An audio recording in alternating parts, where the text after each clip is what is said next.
Market থেকে আমি একটা ফুচকার ইনস্ট্যান্ট প্যাকেট কিনে নিয়েছি। এর সাথে ফুচকা পাপড়ের সঙ্গে আর কি কি থাকে সবকিছুই আজ তোমাদেরকে দেখাবো। আদৌ এই ফুচকা পাপড়গুলো ঠিক ভালো নাকি পুরোটাই ফ্লপ, আজকে আমরা সেটা কিন্তু রিভিউ করতে চলেছি। এর মধ্যে প্রথমেই একটা পানিপুরির প্যাকেট আছে, এর মধ্যে অলমোস্ট 48টা মতো ফুচকা আছে।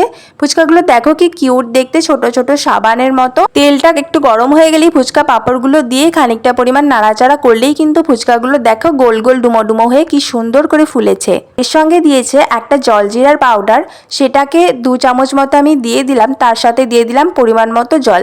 সবকিছু একসাথে মিক্সড করে 2 মিনিট মতো রেস্টে রেখে দিলেই কিন্তু তৈরি হয়ে যাবে আমাদের টক জল। এর সঙ্গে একটা তেঁতুলের মিঠা চাটনি দিয়েছে, এটাও কিন্তু আমি 2 চামচ পরিমাণ বাটির মধ্যে ঢেলে নিলাম। তার সঙ্গে খানিকটা পরিমাণ জল দিয়ে মিশিয়ে 2 মিনিট রেস্টে রেখে দিলে এটাও তৈরি হয়ে যাবে আমাদের মিঠা চাটনি। চলো এবার খেয়ে টেস্ট করা যাক। ফুচকায় পুর ভরে তার সাথে মিঠা চাটনি আর টক জল দিয়ে ফুচকাটা তোমাদের ডেডিকেট করলাম।